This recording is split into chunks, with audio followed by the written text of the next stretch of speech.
My name's Parker Lundgren. I'm the founder and owner of Diablo Guitars, located in Renton, Washington. Former guitarist of Queensryche, and everyday lover of all things music and guitars. Here I am, Couch Riffs Podcast. Happy to be here. Hello, everyone. It's your pal, Mike Squires, and this is the Couch Riffs Podcast, episode number 283. Back once again with my 283rd episode, which is crazy to me. And I have a great guest this episode in Parker Lundgren. Parker, I have known for so long, since he was 16. He was a kid. He's an incredible guitar player. He spent quite a while as a second guitar player in Queensryche. And he now owns and operates Diablo Guitars in Renton, Washington, just outside of Seattle. You know, I continue to spend a lot of time with him. I make videos with him at the shop with Jeff Loomis, who is, if you don't know who Jeff Loomis is, and you are a fan of pyrotechnic guitar, just stop and go listen to him for a minute. And anyway, Parker has invited me into his world over there, and it has been a lot of fun to be a part of. He was a great guest. We had some yucks, did some catching up, talked about the old times, talked about him joining Queensryche at a very young age and how he had like a bit of a whiplash experience jumping into that. He's one of the most focused and hardworking people that I have ever known. And that's saying something. Like I feel like I get a lot done, and I look at him and I'm like, damn, dude, what is up? So I hope you enjoy this conversation. Parker, once again, is great. And check out Diablo Guitars. I mean, an unbelievable selection of, really unique, rare, custom shop, new vintage guitars with a focus on Jackson, ESP, Charvel, and then there are a lot of Gibsons and Fenders as well. He's got 7 PRS Dragons, one from 7 different series of them. So it's quite an impressive shop. Go check it out. As always, support the arts. Right now, everyone is feeling the squeeze. Musicians are no exception. I'm certainly no exception. With all that being said, people who are supporting me and have been supporting me and continue to support me at Patreon, thank you so much. I can't even tell you what a difference that money makes just in the possibility of this stuff happening. I spend so much time here doing stuff and then taking this footage and editing it and doing everything with it. It is, it's crazy. For every minute of video you watch, there's 3 to 5 minutes of post-production work that go into it. It's nuts. So an hour and a half podcast, do the math. Thank you. If you would like to support Couch Riffs Podcast and all of the endeavors that Couch Riffs is up to, including we have another show coming up at Clockout Lounge. We just are coming off of a super successful Funkadelic night. We're doing a Black Sabbath night in September on the 12th. It's going to be amazing. It's going to be a unique and interesting night. I think people are going to love it. There's nothing seems less interesting to me than getting a bunch of, and God bless stoner metal and doom metal, but getting a bunch of stoner metal and doom metal bands to come in and do Sabbath songs seems redundant to me. See, it's uninteresting to me. And so I have I think I have something cool going on. So More to come on that. If you want to support Couch Riffs on Patreon, patreon.com/couchriffs. Go check out the website. Any watching of the videos that you do, the cover song videos, all that stuff is really, really helpful. If you haven't subscribed, please do that. And as always, don't forget the golden rule. Treat people the way you want to be treated. And don't be a dick. It's nice to see you. Great to see you. I've been knowing you for a long ass time. I know. I was thinking about that because there's guitars I wanted to bring down, like show and tell. Yeah. And one of them, I started really thinking about it, and it goes all the way back to the first Queensrÿche show I did. You were there. You were playing with Loaded. Was that your first show? Dude, that was the first show. That was December 2008. I was called the night before the show. The headliner band, I forget who it was, canceled, and they're like, hey, can Queensrÿche fill in? And they're like, we can't. Like, our guitarist lives out of state. It's short notice. All of our crew and everything else is gone. And Right. then KISW was like, well, can you do an acoustic set? And Jeff and Susan were like, hey, can you learn like a dozen songs by tomorrow? And I stayed up all night, fucking didn't sleep, learned the set, did a couple run-throughs with Michael.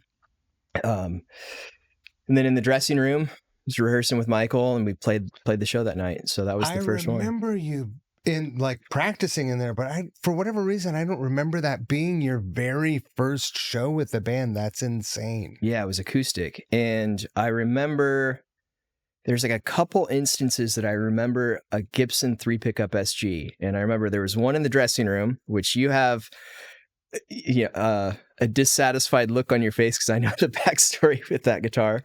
But I remember seeing that white SG in there and being like, wow, that's such a cool guitar. That was Duff's guitar. He still Yeah. has it, and it's so cool.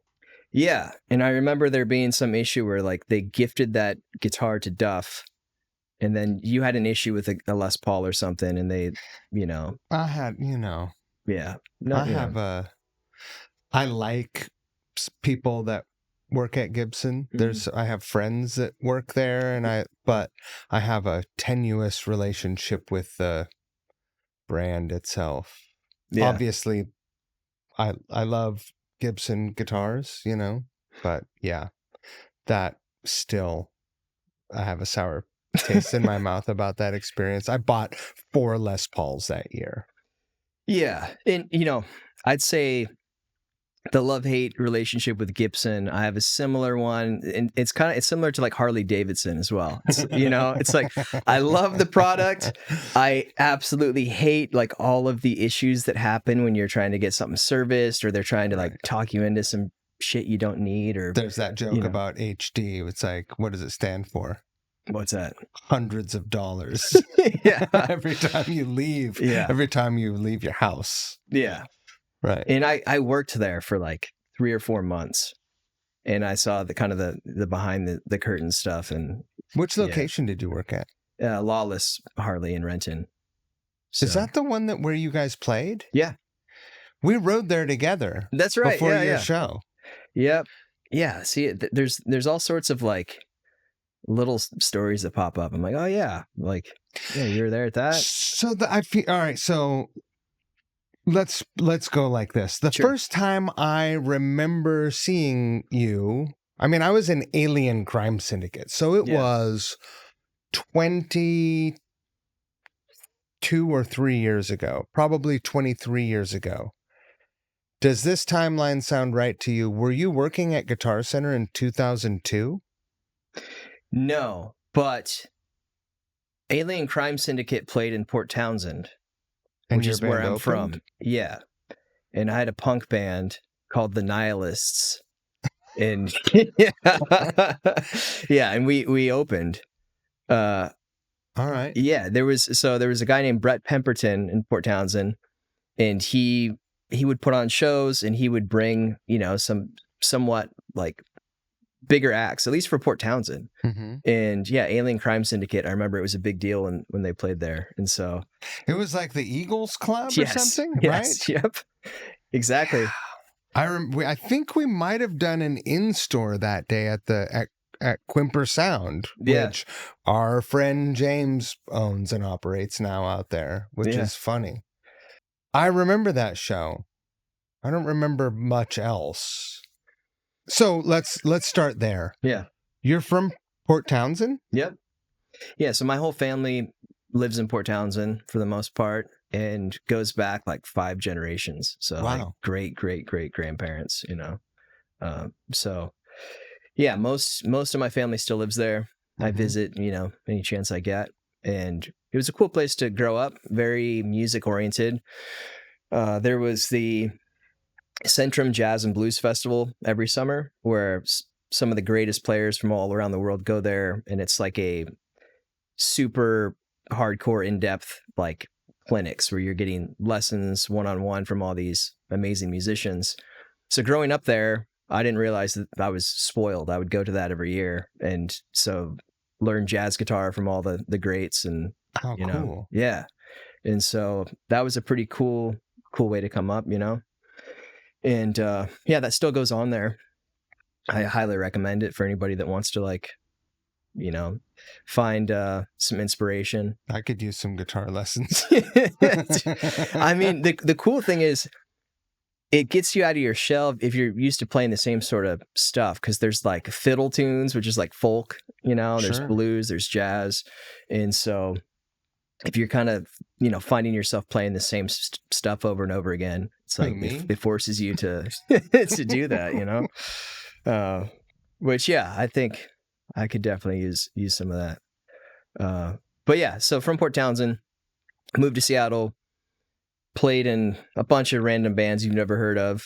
But you had a band as a kid in high school. You were playing. Yeah, that was your band, the Nihilists, in high school. Yeah, there's that. There's several other bands. So I played guitar in like some other random projects. There's a joke metal band called the Madness of the North. That was nice, pretty epic. I think the singer wore a cape. It was like, why wouldn't he? Yeah, of course. Played in the high school jazz band, played in, just different local blues and rock projects and stuff like that. So that, and then moved to Seattle, worked at Guitar Center. I actually lived at the recording studio, Mob Studios, down the street I was telling you about earlier. So they're still around, but at the time it was like very DIY. It's a bunch of punks living in a warehouse, right? Recording random bands and, So what year was it that you moved to Seattle? 2006. See, I was still drinking, so no wonder I have the timeline wrong. Oh, me too. Yeah. I'm surprised I remember anything, to be honest, but okay. Yeah. So it was when I moved back from Portland, and that's when I started seeing you at Guitar Center. Yeah. You and Bender would be there. Yep. You were like the Tweedledee and Tweedledum. Pretty much, yeah. So Bender and I were always out getting into trouble, always, doing music projects and yeah. So 2006 to 2008, I was at Guitar Center. I started playing guitar for Jeff Tate's solo project. Mm-hmm. And then that's what led to the random acoustic show, which you were at. That was the first show with Queensryche that was acoustic. And then not too long after that was the actual Queensryche tour in 2009. And that was supposed to be just like a fill-in sort of thing. And then I just never left, so. Eventually. Yeah. But... Yeah. For 13 years, but yeah. Am I remembering this correctly? Did you play some shows? Did you play a fucking hollow body Gretsch in that band for a while? Yeah. Yeah. You did, right? Yeah. That is insane. That's insane to me, but also incredibly cool. Eventually you didn't, probably for the obvious reasons. Yeah. Well, it depended on the set list, right? So when I first started, I'd say with the exception of like the older material, it was always in support of a new album. And most of the time it was like Michael doing most of the leads, especially on the albums that I didn't have any writing on. Mhm. Right. So there was like American Soldier, and then an album called Dedicated to Chaos. And it's kind of like, well, you know, it's not like any of the songs are super easy, but it was a lot more chords and a lot more like, you know, clean playing, and, you know, songs like Silent Lucidity, it's like you're playing clean guitar and then big chords during the chorus, and that's pretty much it. So I just I love guitars, right? So I'm like, what's the coolest thing than having a Gretsch White Falcon hanging around your ankles and playing Almost chords, you know? nothing is cooler than that. I still lust for, and I had a Black Falcon for a minute, Yeah. but I didn't. It was a single cut, and I didn't connect with it. I just was like, it just felt not right. It didn't feel right to me. Double cutaway, Black or White Falcon or Black Panther is the guitar that I really want. Yeah. Is that the center block version? Yeah. And you know what's funny is Jeff Tate was actually a big instigator. Like he loved how the Gretsch White Falcons and like the 335s with Bigsby's looked. Right. And for whatever reason, like anytime I'd put on that guitar, he's like, you just got 10 times cooler. Like, you know, he even offered one time we were on tour and I came across like a vintage White Falcon and he's like, dude, you should buy that. I'm like, man, I don't have the money for it. He's like, dude, I'll buy it for you. You can pay me back. And like, so he was always cool about it. That's cool. When Todd came into the band, he was the opposite. He was more like, let's play all the old shit. And like, there's no way you could play a set with the White Falcon with like, you know, all the dual harmonies and all the stuff we were playing. It's like, okay, now it's playtime's over. You have to really, you went through a lot of guitars in that band. Yeah. Yeah. I mean, a big part of it was,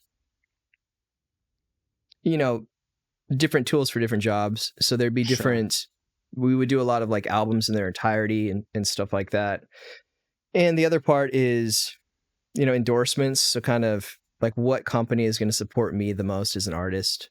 You know, it started with, you know, ESP Guitars obviously was like made the most sense in the beginning because Chris DeGarmo and Michael Wilton played ESPs pretty much their whole careers.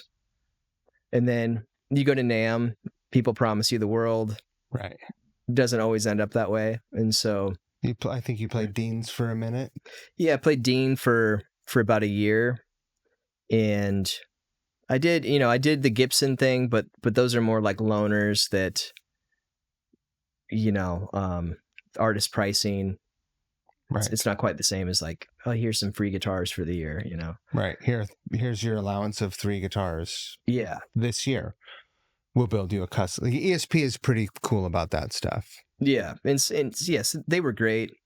I did get a guitar from Gretsch, which it wasn't like an exclusive thing and dealer pricing, you know.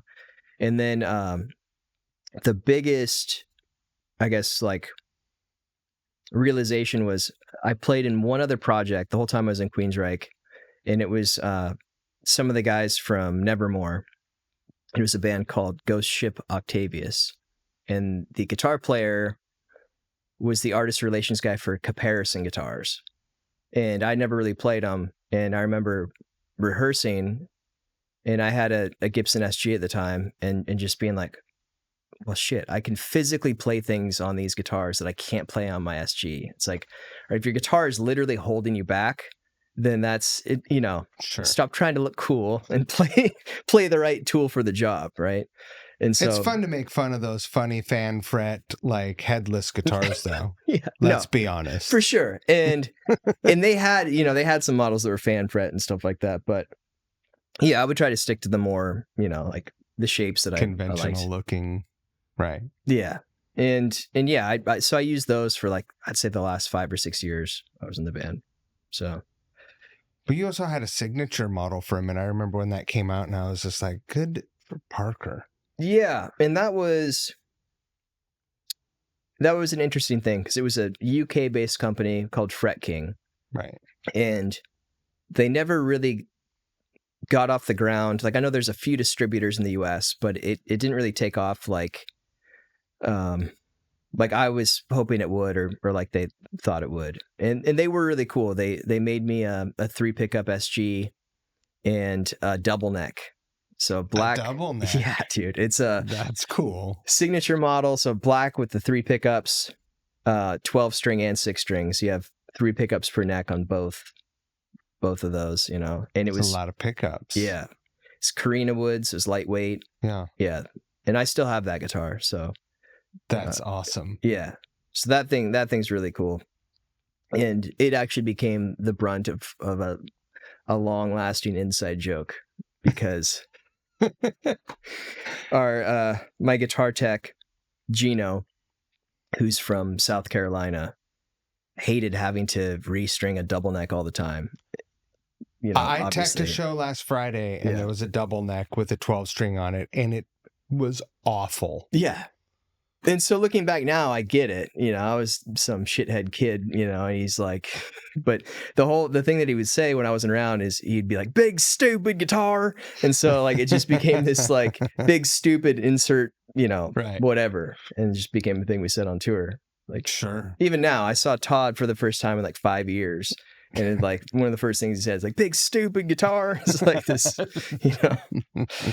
but, yeah, I get it. Also, like looking back, there's all sorts of dumb shit I did. And it's like, I didn't need to bring that many guitars on tour, but again, it's kind of the fun of it, Well, all right, let's rewind a minute. Yeah. You're working at Guitar Center. You've played in a local punk rock band.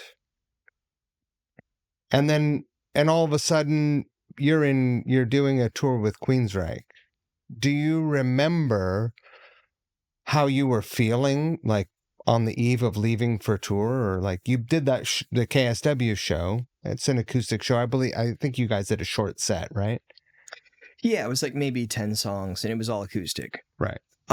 It was a gradual progression that helped a lot with kind of working out the bugs and getting some like actual experience under my belt before being thrown on stage. You were young. Yeah, Were you 22? I was 20 or no, 20 when I played for Jeff, or it just turned 21. And the tour I did with Jeff was in promotion for his wine. So he has a wine. I think he still does to this day, like Okay. a signature wine called Insania.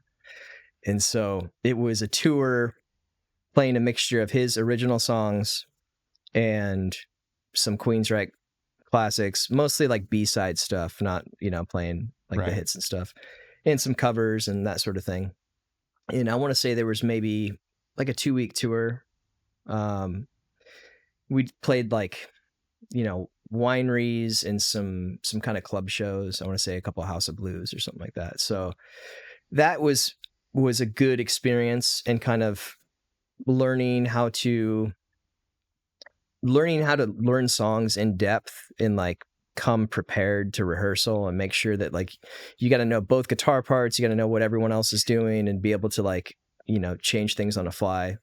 And so that was really good practice kind of prior to the Queensryche thing, There are a lot of things that people take for granted. They're like, well, I'll go on tour. And it's like, well, you're not really, maybe, but you're probably not ready. Yeah. Well, and There's a lot to the flow of tour. mm-hmm. Yeah. Yeah, definitely. And there are a lot of things that people don't talk a whole lot about or put as much emphasis on. And, one example is playing to a click track with in-ears. Sure. That's something that, again, I kind of got the reps in from, the Jeff Tate tour, which helped a lot, because that's something that we used on all the songs, and it's great and it's annoying all at the same time. Sure. The crowd hears the song. They don't hear that the only thing you're listening to is ticks and numbers and your guitar, and that's about it. Right. You're not really enjoying the song. But yeah, so all that stuff kind of helped. And also another thing that helped was again, a last minute cancellation of a guitar tech for Queensryche. And so I went on tour with the band and guitar tech for like 3 or 4 shows. Oh, so you got to see a little bit of the flow of the show. You got to see the environment. Yeah, meet the guys, Right. kind of have more of that, like being on the tour bus and getting to know them and kind of having like, okay, so this is what it's like for, load in, load out, sound check, kind of the day-to-day sort of stuff. Looking back now, your first few days on the bus, do you think that you were quiet, observant kid because you were a fucking kid? Or were you annoying in the way asking questions kid or somewhere in between? I was the annoying kid that was in the way. I'd say mostly to the crew, because they, they didn't want some new, rookie kid coming in or whatever. Ears, yeah. Yeah. So the band was all cool. It was mostly the crew guys. And I also get it because, they had a long-term close relationship with the guitarist that came before me. And so they're like, oh, what the hell is this? Right. Like, who's this kid? Right. This fucking kid. Yeah. So I get it. And also, when I joined the band, everybody in the band still drank, so I'm sure that we all annoyed the crew. It's like, just I'm the one they could get away with, like, yelling at or giving shit to. Right. They're not going to do that to, So you're the fucking new guy. Yeah. So, but after a while, you start to know boundaries and know simple shit like don't ever be late for lobby call, or don't, you can have fun, but don't miss bus call. Don't fuck up a show. Don't, you have to, know your limits and don't be problematic. Yeah. Don't be problematic. That's basically it. Is there's one side to it, which is, all right, can somebody play all of the songs and are they reliable? Right. A lot of people can play songs. Yeah. Do you want to live with this person and 12 others year round on a bus? It's a constant topic here on these couches. Yes. Yeah. Exactly. And I think that's why you are constantly, or I don't know how often, but it seems like you've become like a go-to for filling in, or people are like, oh yeah, Mike would be a great fit because like you're very personable. I could get some more. But yeah, I can travel. I travel easily. Yeah. You're easy to get along with. I'm great at suffering. Yeah. And really, you have to be able to suffer. For sure. It's not a comfortable existence. No. Right? Yeah. And like, there was a couple of things towards the end of when I was in Queensryche that just kind of helped me jump off the ledge a bit. And one of them was getting really sick on tour. Like tour, it was scary, and also extremely embarrassing. There's no bathrooms on tour buses, Did you ever have to bag it? Yeah. Oh. That was the one and only time was that tour, You were sick and you had to bag it. Dude, I was so sick during the show, I'd have to run off stage, Do you want to tell people what bagging it is, or do you want me to? Why don't you do the honors? So on a tour bus, there's a bathroom. Some even have 2 bathrooms. I've heard of very more fancy, like beat the street buses that have 2 bathrooms. Very deluxe. Yeah. Most have 1 bathroom. Some have a shower. Nobody ever showers on the bus. You shower in the venue.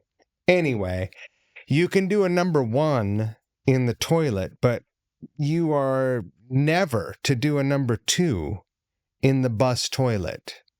Nor are you to flush toilet paper for female occupants of the bus, And so if you are between truck stops or you have some issues, like you're sick, it is a common tour practice to put a bag in the toilet and let it go, release your bowels, and bag that up. So usually you'll take that bag and you put it inside of another bag. And then whenever you get to rest stop or a truck stop, you can dispose of that bag. It's a disgusting thing to have to do, but it's a necessary thing sometimes. I've never had to bag one. Wow. Congratulations. Just fortunate, I guess. Just, yeah, clean living, clean diet. I mean now, but I wouldn't say always. Yeah. I was surprised there wasn't more of that, because Eddie liked to order the spiciest wings the town had to offer in every stop. He's a daredevil. Yeah. So there was a lot of like close calls, but never anything, I never heard of anybody bagging it, but also it's not something you want to announce to, the rest of your constituents. Sure. Your colleagues. Your colleagues. Yes. Coming from, like, you're young, again, I want to re-emphasize this, not simply because you're young, but because you're young and you're touring with a veteran band, like a bunch of guys who have done this for a couple decades at this point, right? Yeah. They'd been a band for 25 years, maybe. Yeah, I remember, I want to say it was like one of the tours was a 30th anniversary tour. So yeah. How did it feel just to be like, holy shit, 3 months ago I was managing, the guitar department at Guitar Center, and now, someone tunes my guitar for me. I was happy to be there, right? So it was a very, like, I felt very grateful to be there, and I put forth the effort, right? So there'd been a couple other predecessors to me after Chris DeGarmo left Queensryche, and I was able to see the stuff that they did and what the fans thought, and a big part of that was not changing any of the guitar parts or solos or stuff like that. So sure, that was kind of like my main thing, was trying to stay true to the material, and even, the instruments and tone and all that stuff as much as possible. But the fans obviously didn't, it took a long time for anybody to accept me, I'd say several years, or at least probably once Todd joined the band is finally when, people actually gave me any sort of like credibility. Before that, it was someone else to rail against then. Yeah, kind of. and whatever, I would brush it off, because it was a bit.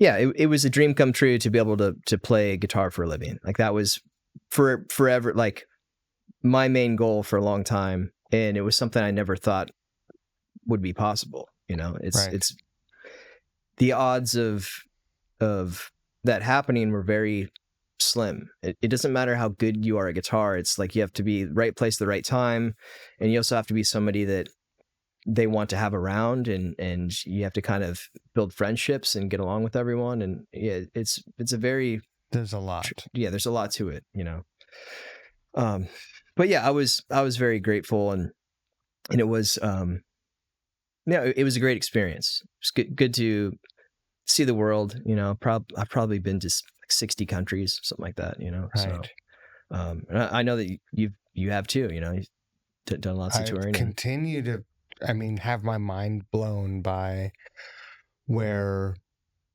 playing music takes me every year. It's just like, wow, somewhere new every year, Yeah. This year I'm going to go to Indonesia. It's just insane. That's awesome. Yeah. I would run into you like pretty, not like super regularly, or with regularity, but randomly I would see you, because we both lived in West Seattle. Yeah. We went to the same gym. Yep. I would see you at the gym. And we would catch up here and there. While you were touring, you didn't really let grass grow under your feet. Like, you were staying busy, and I remember you were buying guitars on tour all the time, and I was like, well, like, you were working. You were always working.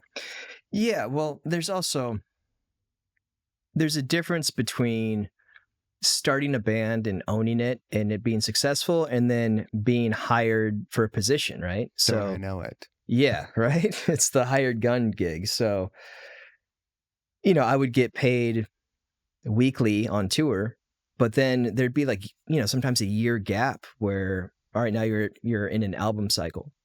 Sure. And, that was frustrating because it's like, all right, what am I going to do for an income?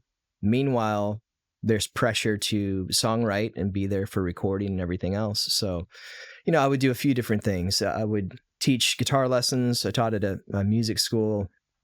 I would do that. And then, I eventually got into, buying guitars on tour, fixing them up, selling them when I got back.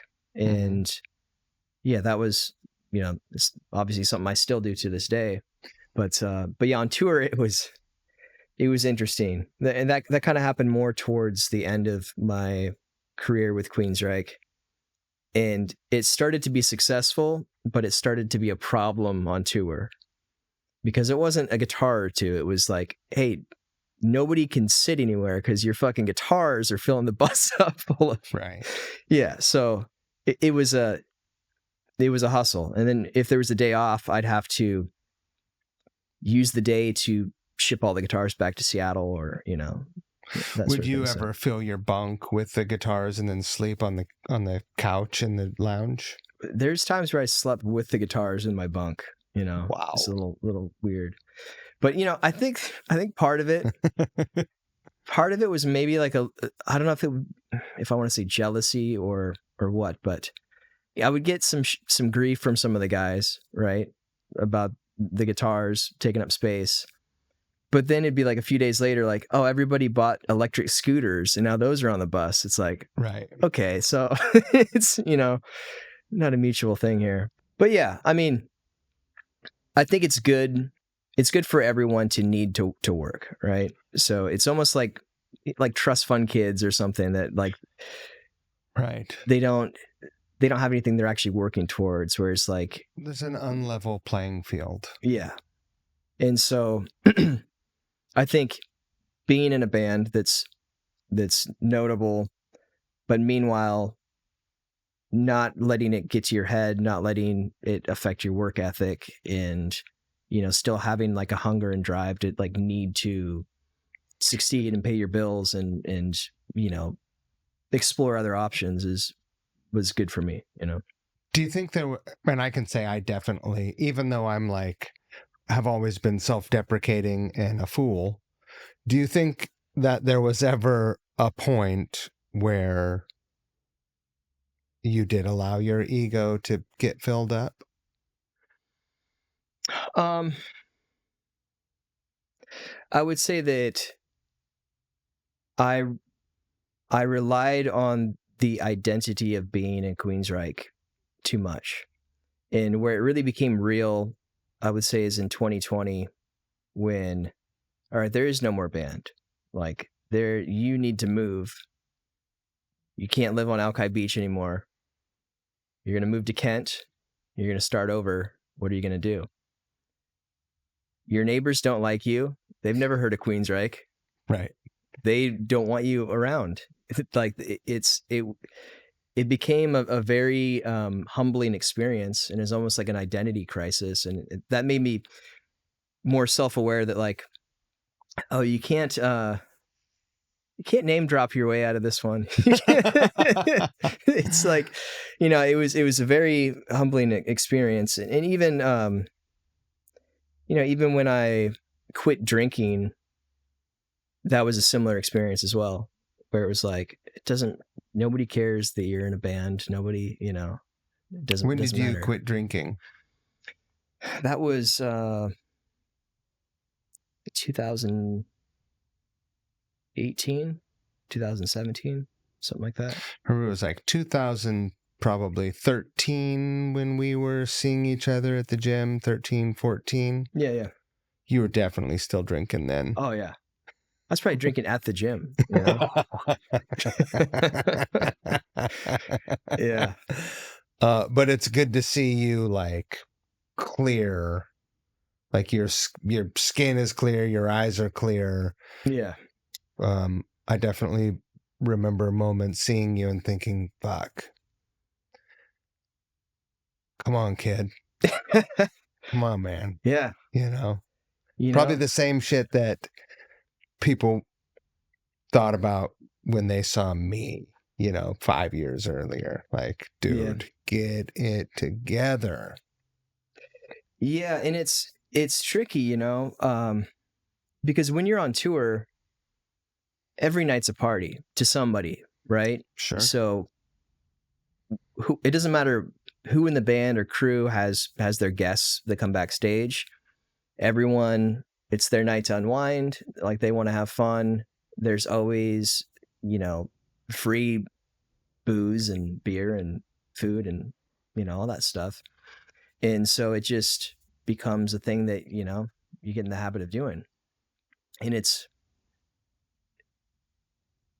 became a bit scary when I'd see some of the other bands that we tour with. Because, with Queensryche, we had the same booking agent as a lot of the 80s bands. And Playing with legacy bands. Yeah. And, Sure. I'm not going to say names specifically, but I'm sure that you can guess. But of course. But yeah, there's artists where I would think the same thing. It's like, man, like this guy really needs to get it together. Otherwise, this is not a good look. You're 60, bro, and you're acting like you probably did when you were 25. Yeah. But also, until you've kind of gone through that experience and known how difficult it is, when you think that you're in control of everything, like, oh, I'll just stop when I feel like it. It's like, okay, I'll go for a run tomorrow. Yeah. Yeah. But when that stops working, that's when it gets a little scary, Right. But yeah, I've been sober ever since, never touched a drop of alcohol. And you did some touring sober as well? Yeah. And that was different, cause I would drink like, maybe like 2 drinks before every show, something like that. And I just remember the like being stone cold sober, like playing shows, and the kind of realizing that I think it was more to get rid of the anxiety being on stage, That first sober show is pretty weird. It feel like did you feel stiff and restricted in any way? The very first show, I had a blast. I had a giant smile on my face and like enjoyed every second of it. And I think it was more as the tours went on and kind of being more like having more time to think and reflect and being like, okay, so what's your long-term plan here? Right. Like, and especially I feel like COVID was a time where a lot of people finally had a chance to stop and think and second guess like where they live, what they do for a living, and everything else, right? And how. Yeah. And yeah, I'd say those two things kind of led to me opening the guitar shop and going all in with that, and did you open the shop before you left Queensryche, or did you leave and then open the shop? What year did you leave Queensryche? So I didn't officially leave Queensryche until 2021. Okay. But I had started Diablo Guitars. I had it was like a showroom down the street from Emerald City Guitars. And this was like 2018 or so. So I'd buy everything on tour, come back, fix them up, list them. I had a spot where, people locally could check something out, or it'd be a good place to like do a trade or buy something locally. Like appointment kind of style. Yeah. And so that worked great. And so I did that while I was still touring. And then, there ended up being some kind of, some band drama, if you will. And this is right towards COVID. Like I remember us being at a show we were supposed to play and them announcing like, hey, like show's canceled. We need to get flights back before flights aren't available anymore. It's like when nobody knew what it was yet. And it got really serious, Right. And so yeah, there was a crossover point of a couple of years where it was more like a side hustle, and then I got audited, and then they're like, "This is not a hobby. This is this is a business. You owe us money." Yeah, and that's That'll when inspire you to make more money. well, it actually helped because before I was, being sneaky about it and trying to do everything in cash and, writing off guitars that I was selling. And, obviously you're Right. not supposed to do. And I didn't, I was an idiot kid. I didn't know any better, but, sit down with the IRS. They explained all that to me. And so once that happened, they're like, okay, you need to start a business. You need to call it something. You need to have a business license. Here's how you pay taxes. Here's, how accounting works and all that. Then it made it to where I wasn't like I was out in the open. So it's like, oh, now I can be a dealer for different companies. Now I can write off my expenses. Now I can, and then it really escalated from there because it's like, oh, now I have a website. Now people can find me. Now they know I'm legit and not just some like, Fly sketchy. by night. Yeah, people can be flaky on Facebook and Craigslist and shit like that, right? So it made it to where it was more legitimate. Yeah. So at that point I was kind of out in the open and yeah, it was fun, it was fulfilling, and I was doing that, and it helped with the Queensryche and the guitar shop. They kind of complemented one another, and that's partially why I kind of catered more towards the like 80s guitars and stuff like that. Is Queensryche and a lot of the other bands we play with, like they're always buying and selling guitars too. So I would get stuff from other artists and and do that and consign stuff. And you have definitely carved out a very niche and very specifically you like business there. It's kind of incredible. Like there you have all of the Fender Music Instrument Company brands, which includes your Charvels, your Jacksons, your Fender Custom Shops, your Gretches, which you have a history with, which I was like, oh, well, this, to me, because I know that you play them and played them, it makes really good sense, right? Yeah, and it's, part of it, I'd say it's 50% my personal interests and other guys that work at the shop's personal interests, right? Because you want to sell things that you are passionate about, that you know about, that you know what's cool.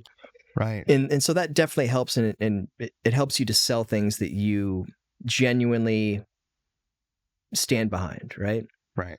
And then the other part, which is the not as fun part, is there's what is actually good for business, what actually sells. So as much as I love Gretches and love cool Gretsch master builts and stuff like that, they don't sell that great compared to, like the solid body Jacksons, Gibsons, Fenders, stuff like that.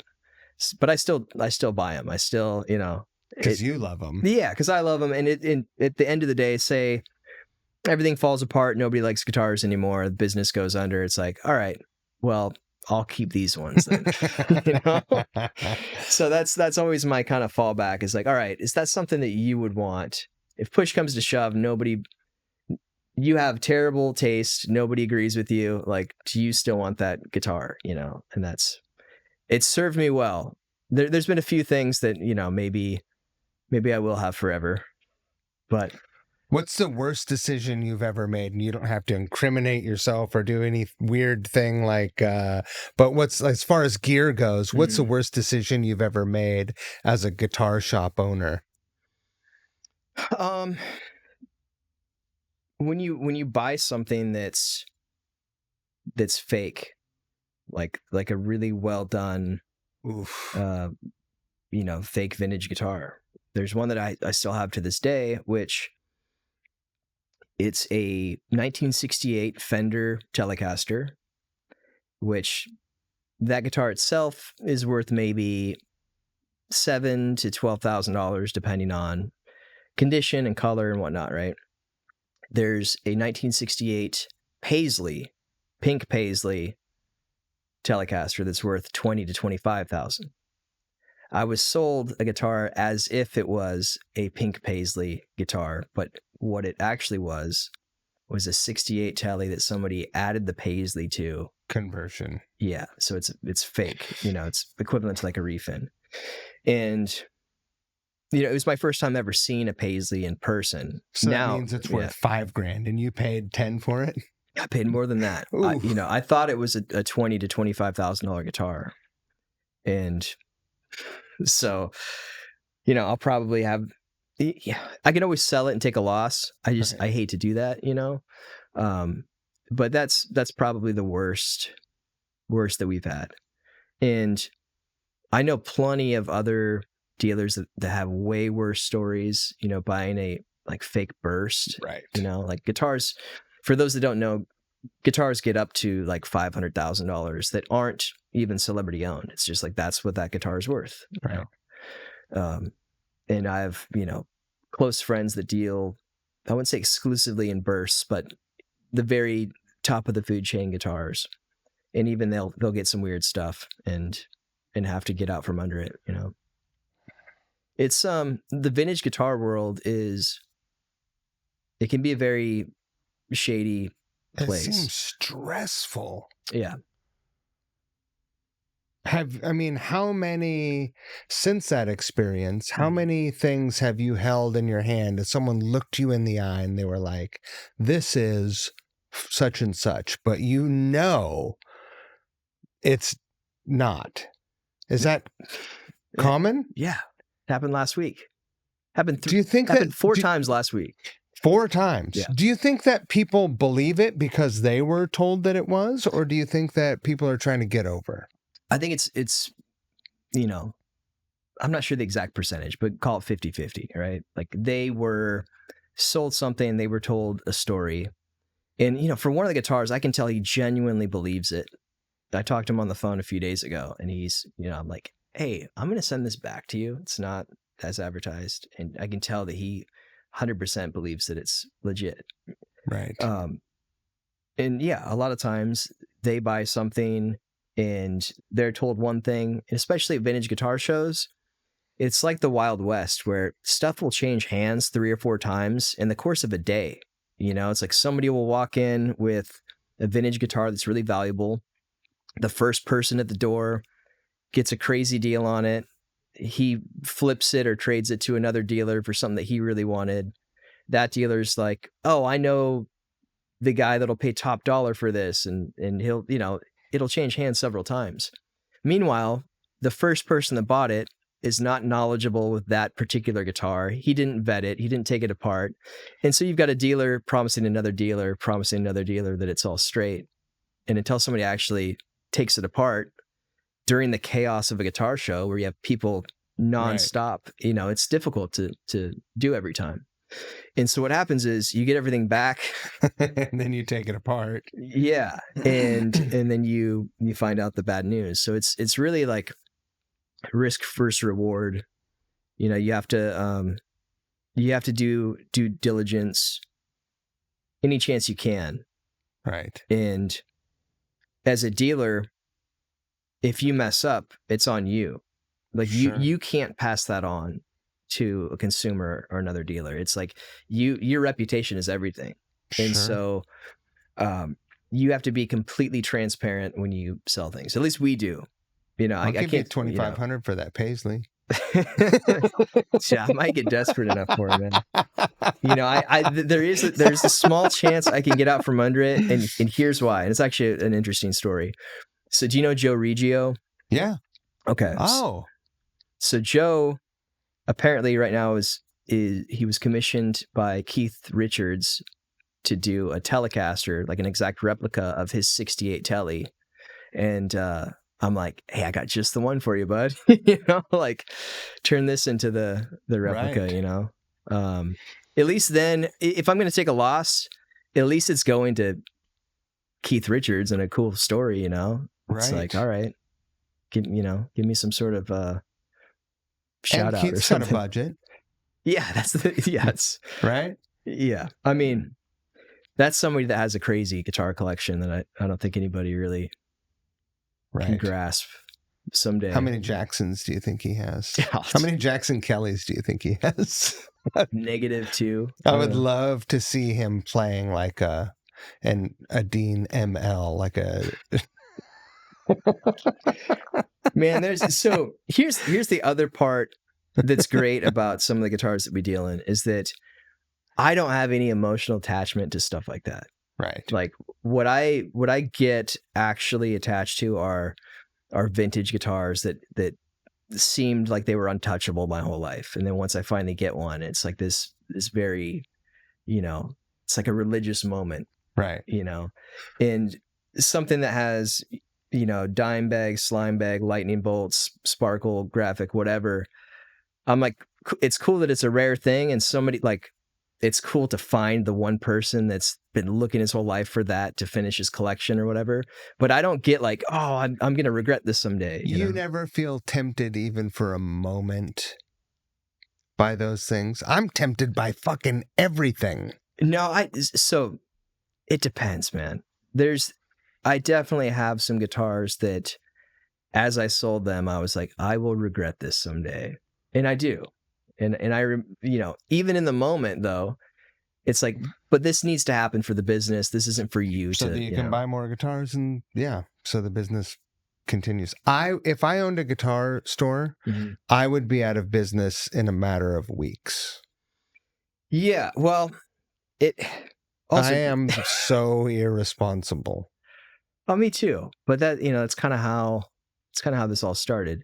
And, to be honest though, like really where I got out of the like collecting mode and more into like the business mode was from our drummer, Scott Rockenfield. Because I remember he spent all this time making this really elaborate drum kit for a tour where he was like buying all these crazy parts and fabricating stuff and doing the drum wraps and everything. And then after the tour, he sold it. And I'm like, what are you doing, man? Like I saw how much effort that took. And like, he would ask our opinions. Oh, what do you think of this color and this graphic and whatever, and he's like, never get emotionally attached to your instrument. He's like, it's another source of income for musicians, Right. And so that's kind of when I started being a bit of a whore and changing guitar companies every other year. So I'm like, okay, thanks ESP for the free guitars, but I would tour the shit out of them to where they were like unusable. Like it's not staying in tune anymore. It's been checked on 1,000 flights. Right.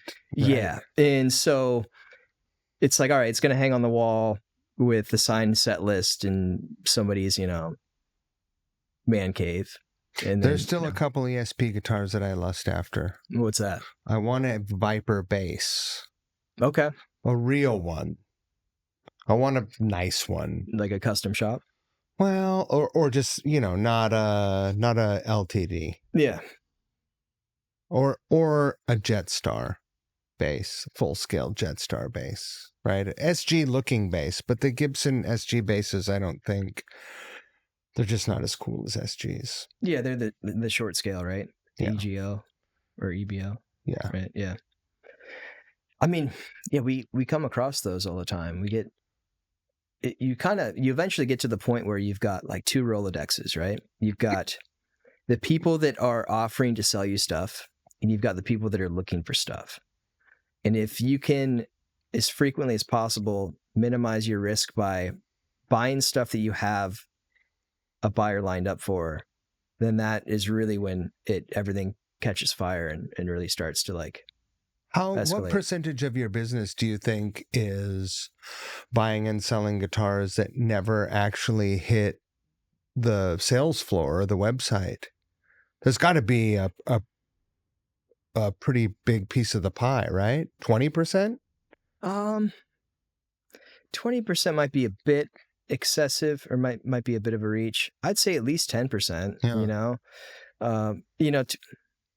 It could be 20%. Here's the thing: is like there's some like very high roller customers that we have, and I get to know them. I get to know like what they're into and the stuff that's going to get them excited, and so that stuff I'm sourcing specifically for them. Sure. And that adds up. So yeah, it might be as much as 20%, but it's not the same mind frame as oh, we got this cool thing that would have been available to anybody else, but instead I offered it to this other guy. It's like, I'm seeking these things out for this specific person, right? Right. So there is a percentage of that. There's also, we have an email list, and this has been the best thing ever, because I'd get like regulars, customers, friends that would get upset at me. They're like, hey, I told you, if you ever got this guitar, if you ever got an ESP Viper bass, let me know first. But the thing is, like, 4 other people told me the same thing. And so you can't play favorites, right? So Right. we have an email list that goes out. Everybody gets it at the same time. Everybody has the same, like, first person to respond gets that item. And it makes it to where it saves us time, because the cycle of the guitars going through the whole process of being set up, researched, listed, that takes a lot of time. We still set everything up. We still restore everything 100%, but it makes it to where we can prioritize, like, oh, this is already spoken for. It's going to this person. This It is doesn't a need to- mailing list that is like, thank you, like subscribing customers. Here is stuff that hasn't made the website yet, Exactly. if anyone's interested. Yeah. So, and it's, it's not on a particular time frame. It depends on what circumstances happen, right? Sure. So like like if there was a guitar show, Mhm. if you made a trip to Florida. Yeah, exactly. So yeah, we sent out 2 recently. One was a big collection we bought in Florida. The other was the Dallas Guitar Show. And so basically what we do is we take either, multiple photos or video or whatever we can of every single item, and then we email it out to everyone, and then they can just respond and say, like, hey, can you hold this for me? You can put a deposit down. If they want to buy it, they can. If they want just more info, we can prioritize that for them. And Even that is a lot of work. it is, but it's more, it's a higher likelihood that it's going to result in a sale than listing everything in an, unknown order. So you could be listing everything backwards, like listing all the things that aren't going to sell, Right. and then Huh. it's you want to just Sure. keep things flowing, right? And also, like, most of the time, especially with high-end guitars, not everyone has like that kind of cash to just drop like unexpectedly. Like, What do you mean? yeah, most musicians are not made of money, but most musicians have gear. And so if you can be as cool and as flexible as possible with trades, that really, it helps them out. It helps keep things interesting for us, because we'll get things that ordinarily we might not seek out. And I've just kind of, being cool about trades is really what keeps things going. And it's less cash exchange in hands. It's just better overall. And so Right. that helps a lot too.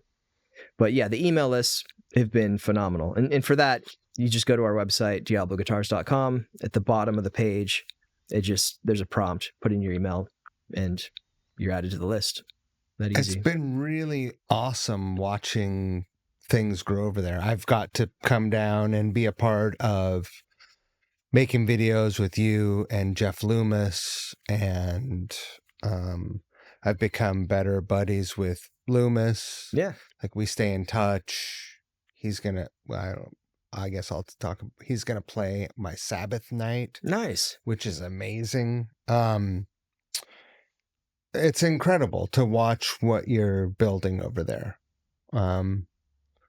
So congratulations on that. No, I appreciate it. And I appreciate you being a part of it, and being involved in the videos. And I like It's being fun. around guitars, man. yeah, It's my comfortable environment. yeah. I'm not like, there are 4 people in the room when I'm holding that guitar talking about it, Mhm. and I'm probably the worst guitar player in the room. I Like, doubt that. The camera operator probably plays better than me, but I run my mouth. I can run my mouth. It's a comfortable environment. I really like it. So thank you for having me. It's incredible. To be honest, I've been impressed with your guitar knowledge, because there's never, maybe a couple times where we needed to like look up a spec, but for the most part, you're just like, you're looking at the guitar and you're able to cite off all of the specs and everything that it has. And it's like, oh, that makes it way easier than like, having to memorize stuff or have a script or Parker, something. I am the target market. Why do you think I'm poor?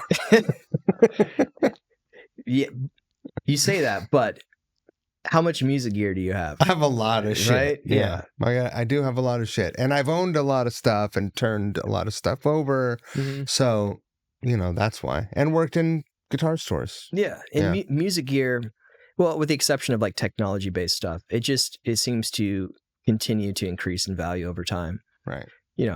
There is the argument that it could just be the dollar going down in value, but let's just pretend the gear goes up in value forever. It's an investment, right? It's an appreciating asset you can invest in, you can enjoy while you have it. They're beautiful things to look at, hang them on the wall, play them, impress the neighbors, and then someday you can trade it in or sell it at maybe even sell it for a profit. Buy your kid a car. Yeah, there you go. Right? Buy a college education. Right. So in this growth of your business and all of these, you will go out and I know you have a fancy van and you drive up and down the coast and you are buying collections and portions of collections and you're doing deals. You're going to all of the big regional and national guitar shows. You recently did the biggest deal that you've ever done. Yeah. And that's kind of what gets me out of bed in the morning. It's the thrill of the chase, the thrill of the hunt, the like finding the uncirculated vintage guitar or buying the big collection. And it's kind of like your threshold for dopamine keeps going down, so that's what I have the most fun doing is like the bigger deals, the big collections, the guitar shows. And yeah, there's just something exciting about, buying a whole collection of things, or, I mean, the most recent deal, like you mentioned, was in Florida, and that was an entire recording studio, an entire guitar collection, and a bunch of other things that we didn't necessarily need or want, but it helped the seller out because she was selling her house, her husband had passed away. And so that was the deal that we made. It's like, we got an excellent deal on all the music gear. I helped her so that she could sell her house. And now my house, take everything. Dude, I underestimated what that meant until I was there. And it was like, no, you're taking all of the books and the CDs and DVDs and this furniture and this broken thing and these stands. And, and a couple times I was a little defensive and I'm like, no, stop. It's like, poor you, you're getting more free stuff, right? It is, it is a huge undertaking. It was a lot. It was, like basically moving somebody, right? Like a 10,000 square foot house, and we're moving all the stuff out, but we're getting all the gear for a great deal, I've heard people, and I'm certain that I've even said it myself. Mm-hmm. My spare room has, by most people's standards, a bunch of stuff in it. I've got a 2-tier guitar rack and another guitar rack. But I've said, oh, my room looks like a storage space, or my room looks like this. But you and I were talking on the phone yesterday and you were explaining this to me, and I'm like, yeah, I've heard it all. And you sent me some pictures, and I have to tell you, I was absolutely leveled and shocked. Yes. It is a lot of stuff. It is a good candidate for the show hoarders right now. It's so much stuff. But again, like, I guess taking a step back, there's always, when it comes to negotiating a deal, right? There's the mindset of it's a win versus lose, or I'm trying to buy this for less and they're trying to get more.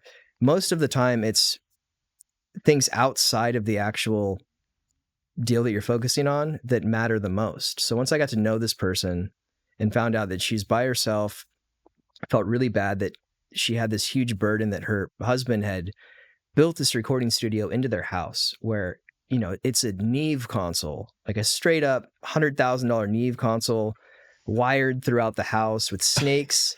Right. Everything was patched in. Like the guy was a genius. Like everything worked phenomenally. Like, you know, there's 24 keyboards and synths and all these pedals everywhere. And like everything was all integrated.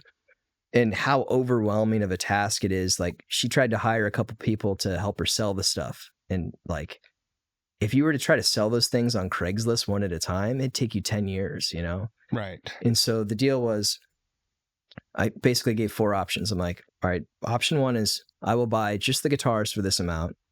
Option 2 is the guitars, the pedals, that sort of stuff.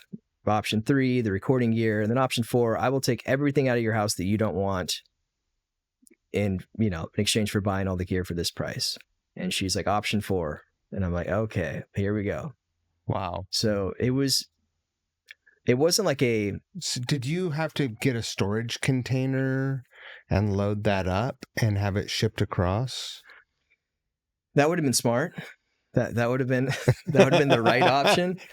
You know, and I just completely underestimated the amount of work it was going to take because, you know, the guitars was the easy part. It was like the first day I was there, cool, I just go down the checklist, all the guitars were there that, you know, she said were there. Mm-hmm. And yeah, when it came to uninstalling all of the stuff that was wired up and like little things I wasn't thinking about, like even just the covers that were covering the snake throughout the house, like that stuff was all like in the walls, covered, painted, you know, like routed, like everything was very well done. And to undo all of that was a lot of work. I mean, it was probably, you know, thousands of pounds in just like cables, you know, thousands of pounds in stands, like just a ridiculous amount. The other backstory with this particular couple is that they were musicians. So they had a band when they were younger, like, you know, late teens, early 20s. Paul Reed Smith actually did front of house for them. And so they've had this long relationship with Paul Reed Smith, which explains all of the Paul Reed Smith Dragons and all of those guitars. Because there were 6. There's 7. 7? Actually, more than that, because she kept some. Wow. Yeah.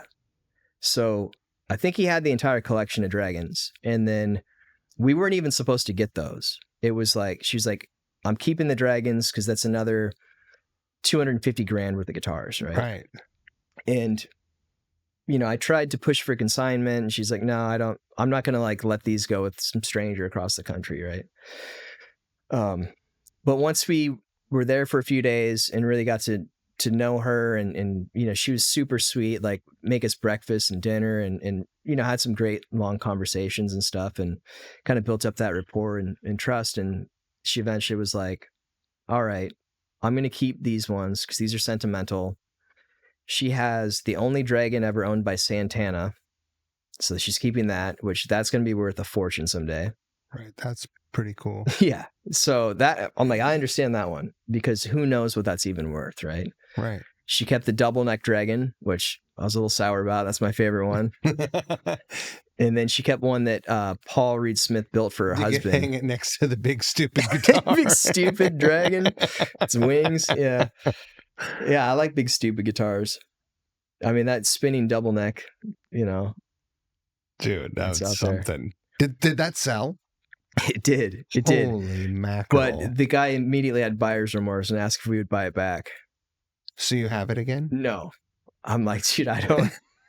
Shipping that thing was a nightmare. Right. You know, like we had to order a custom box for it and everything. But the guy that bought it, not to go off on a tangent, right? But the guy that bought the spinning double neck was opening a rock and roll themed donut shop. And he wanted it hanging on the wall. And he's like, dude, this is way bigger than I thought it was. Like, this could only be happening in Florida. That maybe. I forget where the donut shop is. But yeah, this whole guitar deal is in Florida. So going back to the guitars that she kept. It was the double neck Dragon, the Santana owned Dragon, Yeah. and then a guitar that Paul Reed Smith built for her husband when they were younger, and so that has sentimental Back value. when So Paul was still the head builder. yeah, like out of his garage. 84, 5.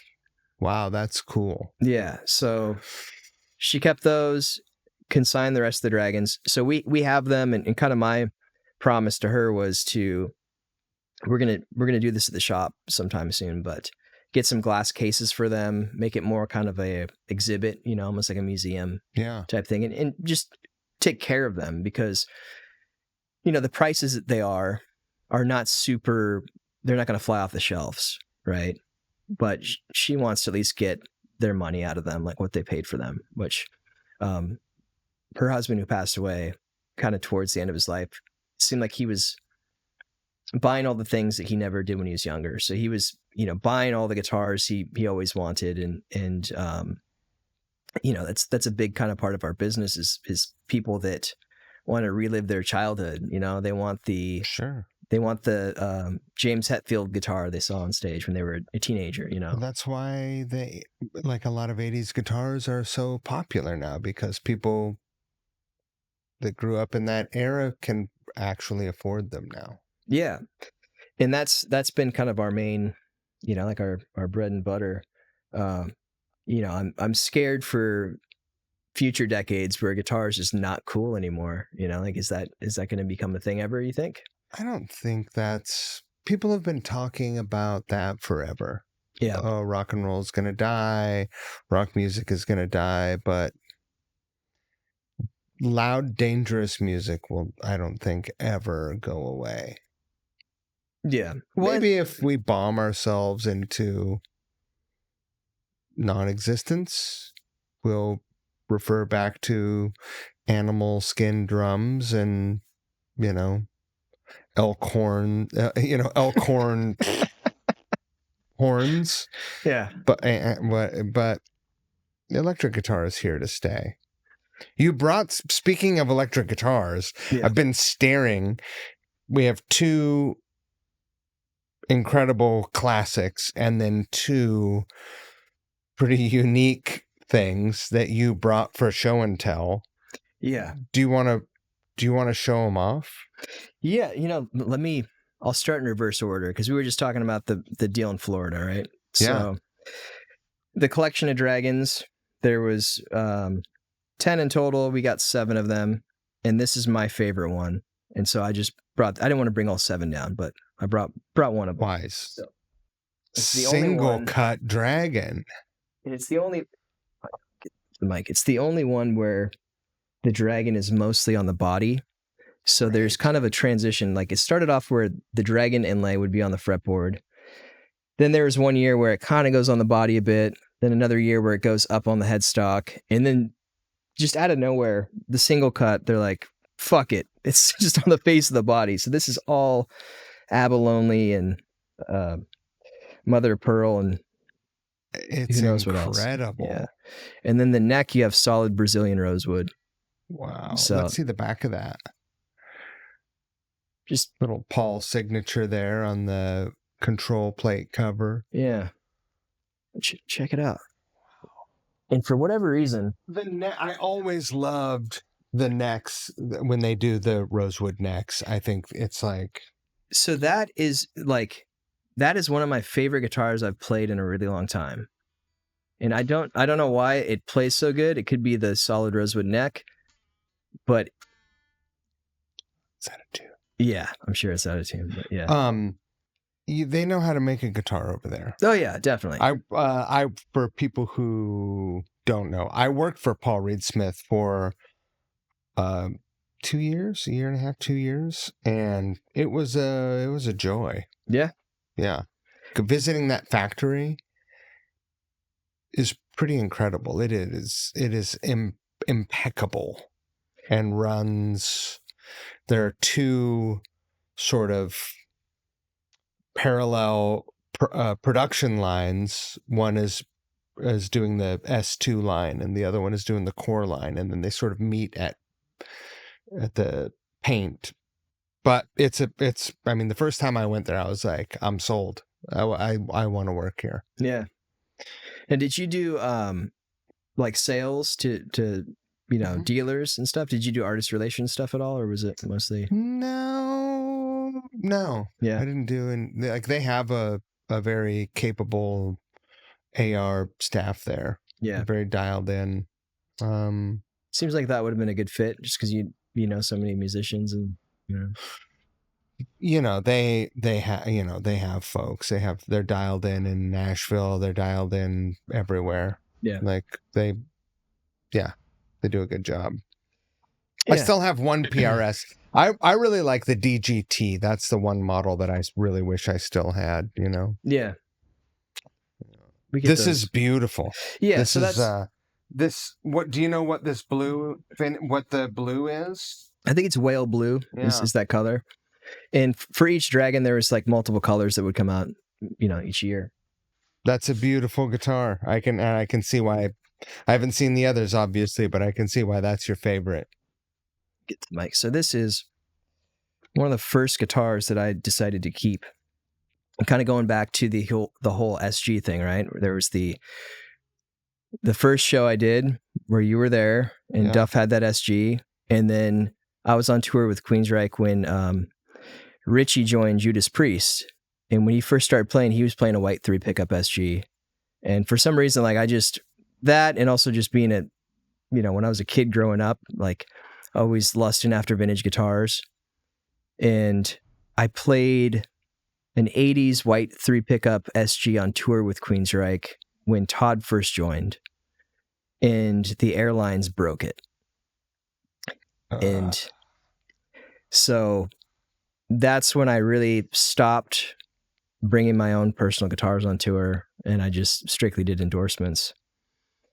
And this guitar is the first guitar I ever bought from, owning Diablo Guitars that had PAFs. So it's kind of sentimental that, like that was a big milestone, was to have a guitar with PAFs, which for those that aren't familiar with guitar, PAF pickups are patent applied for. They're the first humbuckers. They're very expensive. They were in Gibson guitars from 1957 to 1962. It's a very short window. And just the pickups themselves are anywhere from $5,000 to $10,000. So this has three PAFs. So this guitar, they're a lot harder to sell once they have a name. So like Bob? Bob, yeah.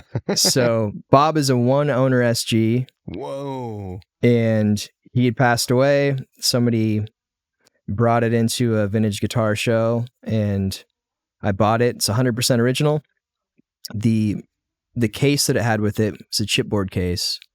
It had everything from when he was making payments to buy the guitar in 1962 to all the songs that he wrote, like his lessons, like all of that stuff was in there. Did it have the original cost in there? Yeah. Was it like $300? Yeah, it was like, 300, like something like that, $300. And he's like making $20 payments, and And $20 was a lot of dough back then. That's probably like a day's wages. Yeah. So wow. So yeah, this is one of the first guitars that I decided to keep, and I don't do that a whole lot. So yeah, just kind of for all the same reasons. That is, check it out. Beautiful. Probably not in tune, but I already played it. It's not. But what year is it? 62. It's got an unusually thin neck for this year, right? Yeah, so 50s Gibsons are known for having kind of thicker necks. Up until 1960, they started to kind of get slimmer. Yeah. And 61, 62, they're going to be pretty thin. Anything after 65, you get the narrow nut width, which not a lot of people like. Right. So kind of the sweet spot is 1960 to 1964, which is going to be SGs. This is what do you call this? The sideways vibrato, yeah. Yeah, it's what a mechanism. Yeah, so that was the first vibrato for an SG. Then after that, they went to the Maestro. Right. And Then there's the Bigsby, and until the 80s and all the Floyd Roses and stuff like that, there weren't a whole lot of options. I had a Maestro on a Firebird 3 that I had, and it looked so cool, but I broke a lot of strings back that I was drinking.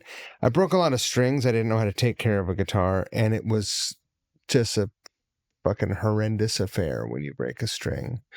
Yeah. And then I learned that you could get your guitar set up. Yeah. This is incredible.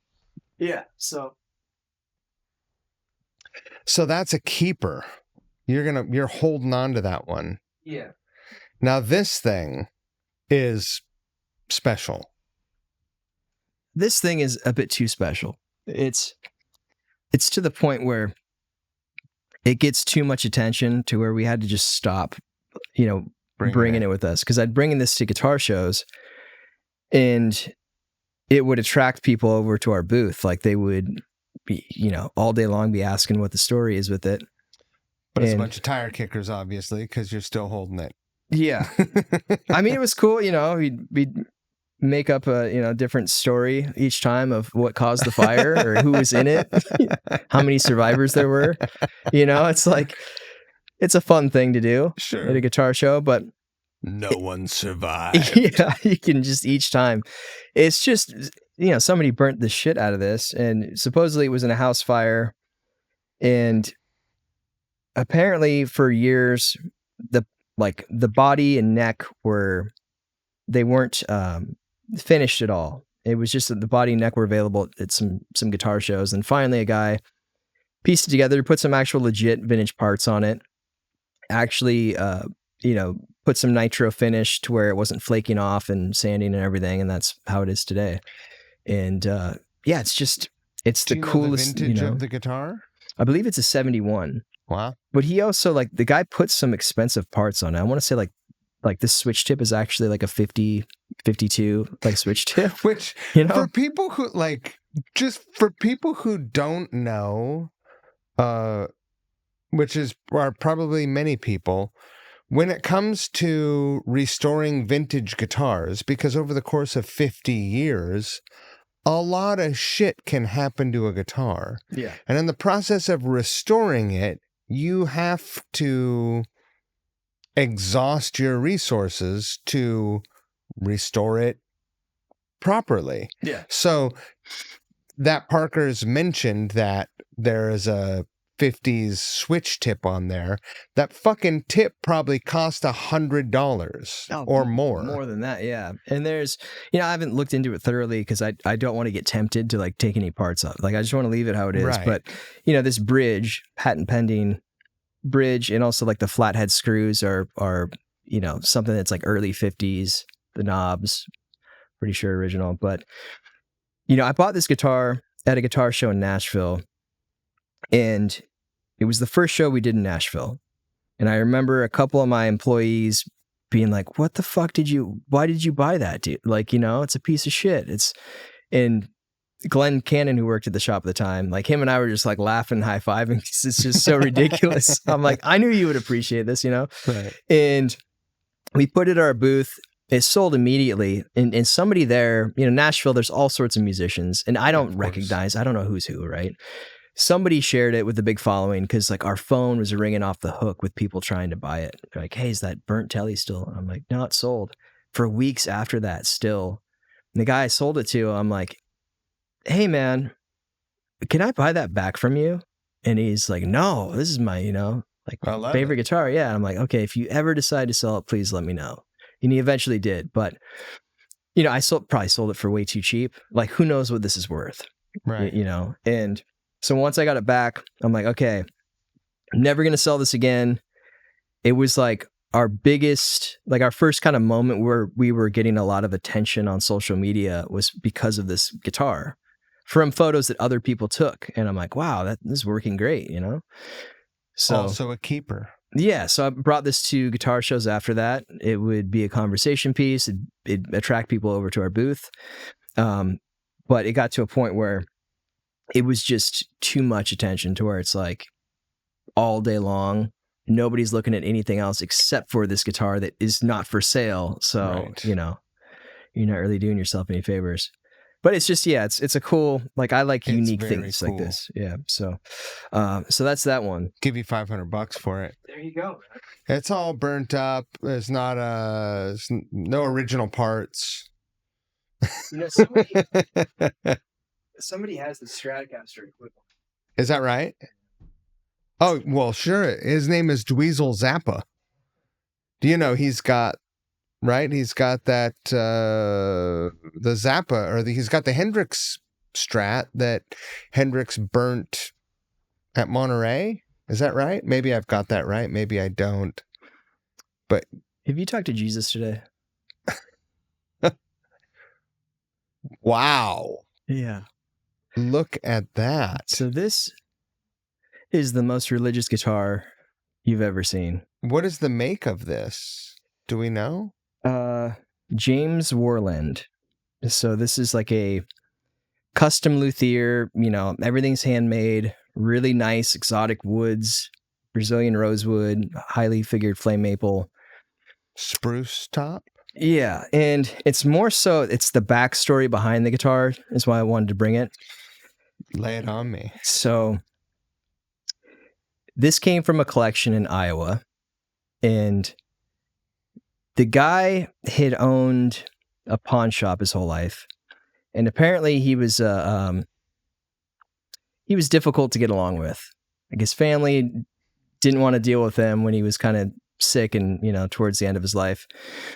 And his guitar student, who's a mutual friend of mine, actually I still do deals with him to this day, was taking care of him, taking care of his estate, selling all of his stuff. Kind of similar to the Florida deal where it's like just an overwhelming amount of stuff, right?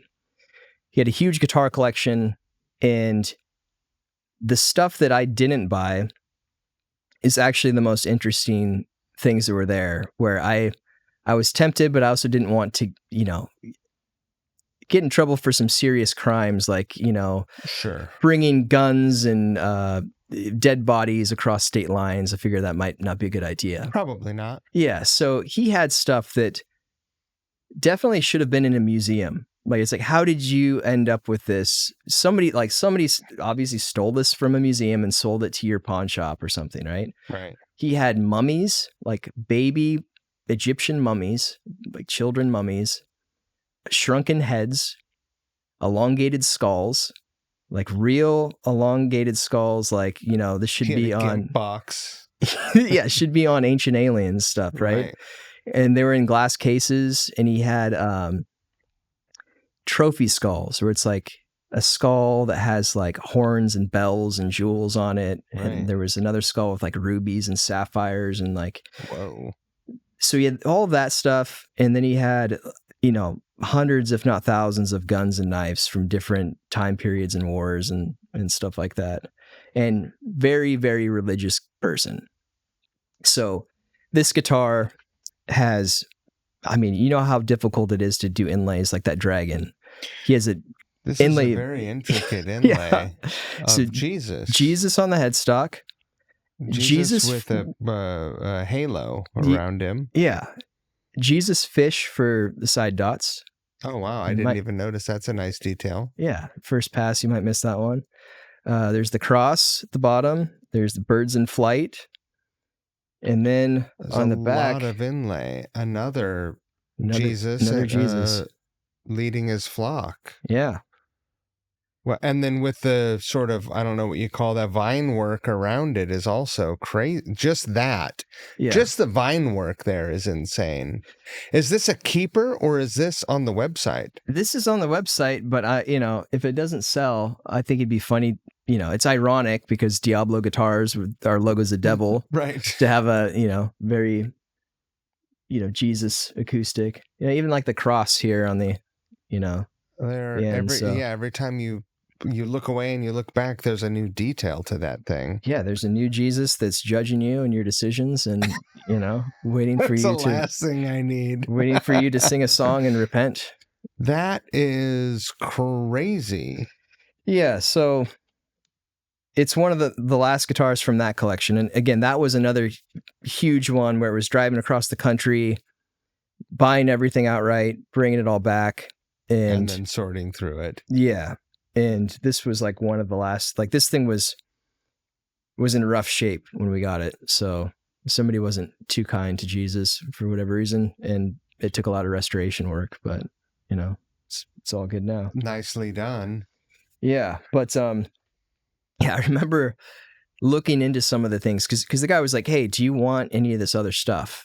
You know, I'm like, well, what do you have? And he's like, well, do you know anything about guns? I'm like, no, I don't. And he's like, just all of these different guns from different time periods. And then the skulls, you know, I'm like, oh, it'd be cool to have that, you know, like these oddities or something. But then I'm like, all right, you're crossing state lines with unregistered dead bodies, firearms. Right. And, I imagine you know, a fellow like him probably has some war medals for enemy forces. yes. World War II, say.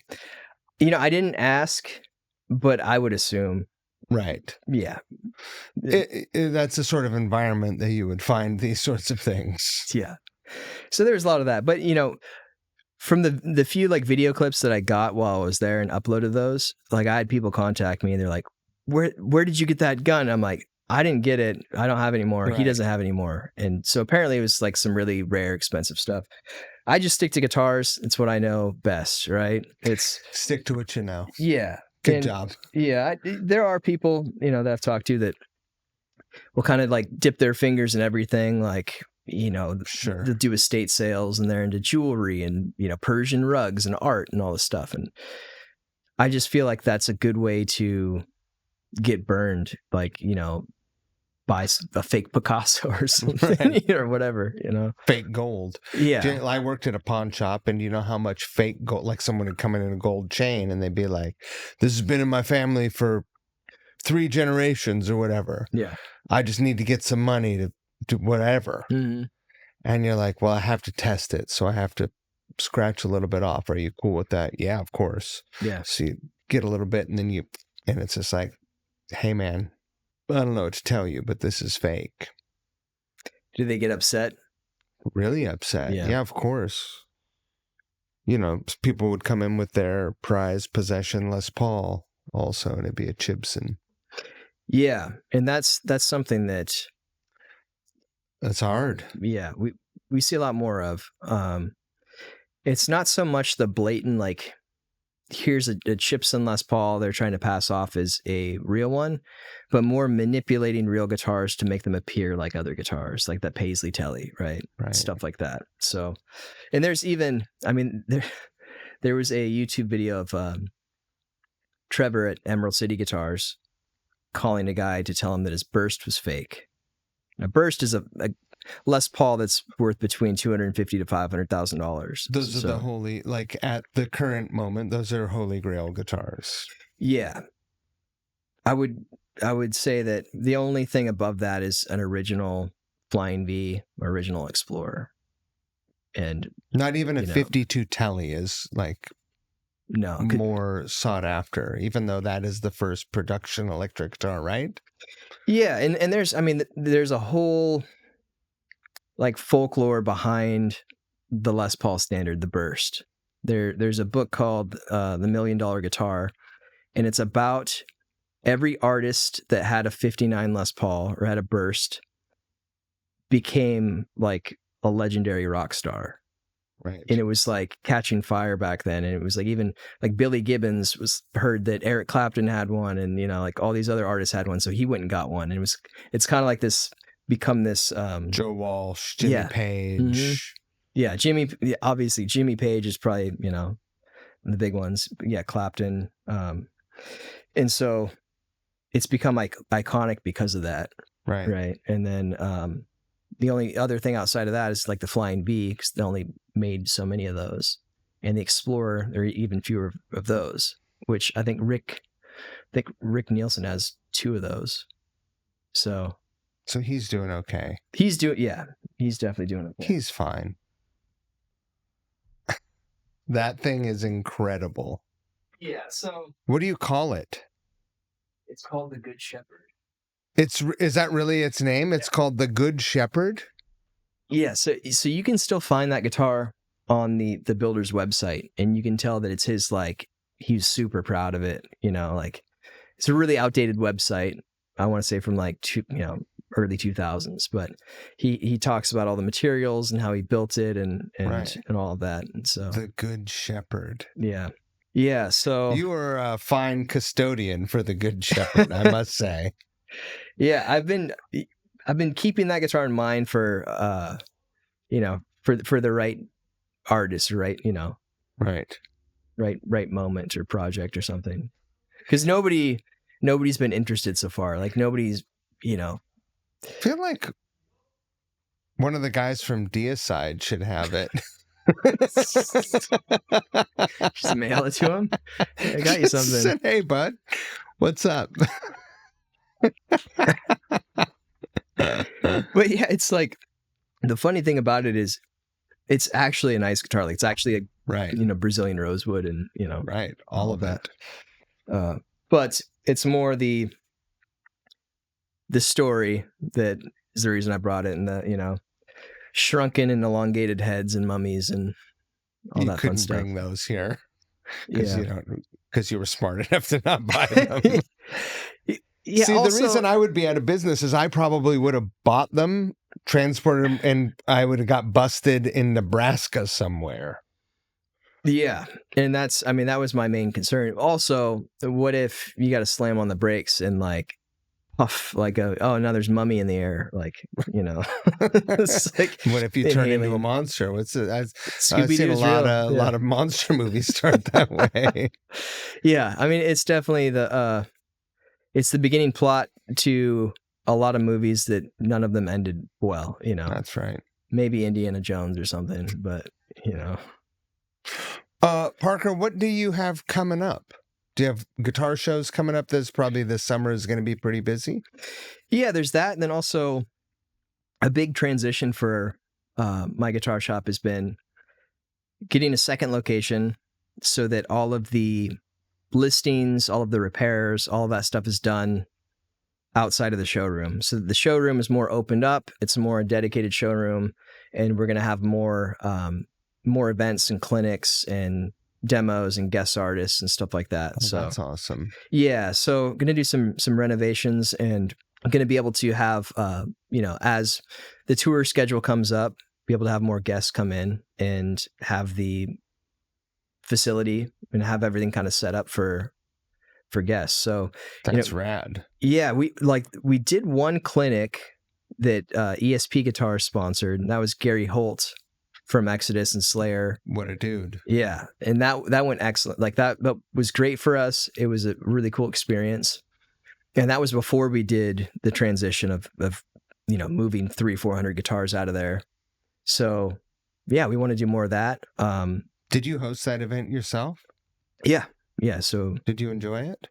Yeah, it was cool. I was more involved with making sure everything went smoothly than I wasn't like emceeing it or like introducing. I was kind of let ESP do that.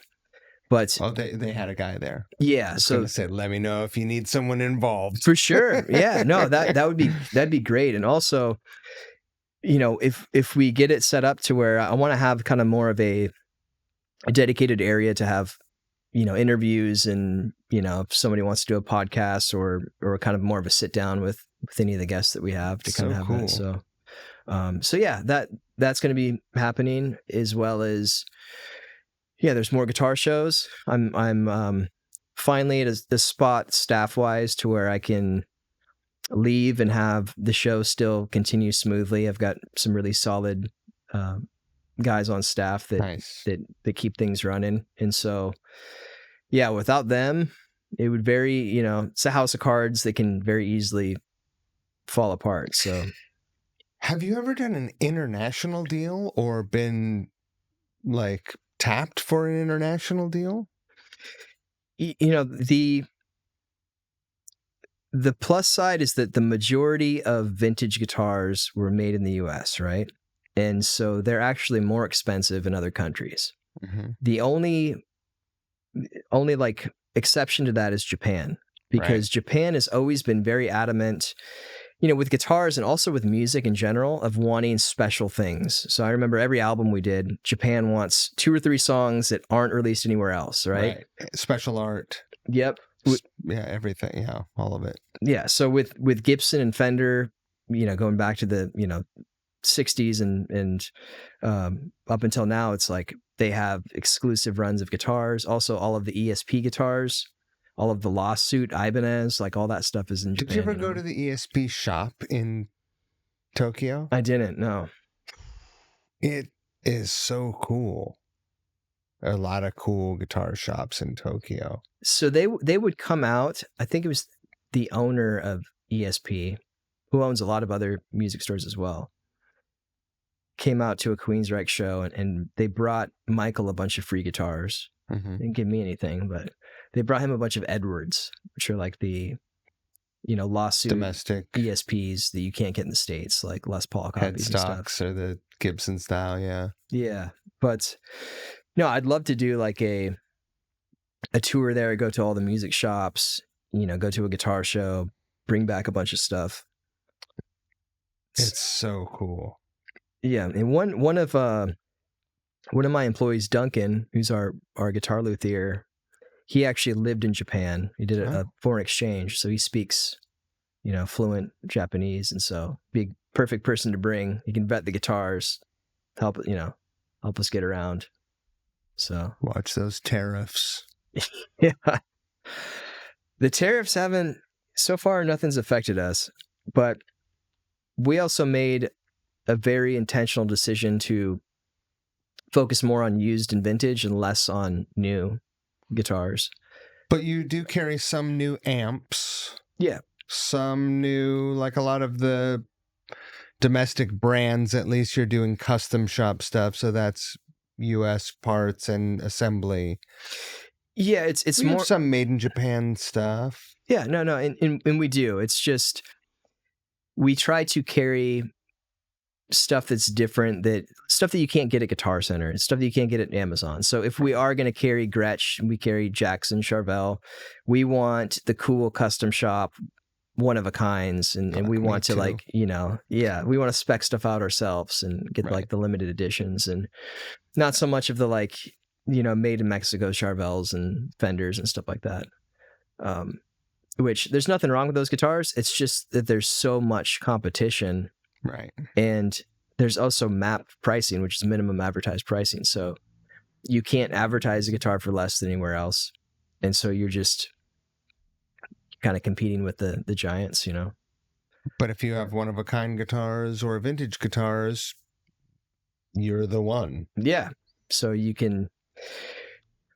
they're going to be more sought after. And you can, dictate the price. You can also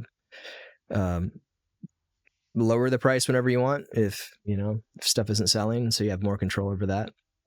And I don't know, it's more fun too. It just keeps things interesting, right? Then I'd rather have a constant kind of have the guitar wall changing daily than have the same stuff sitting there.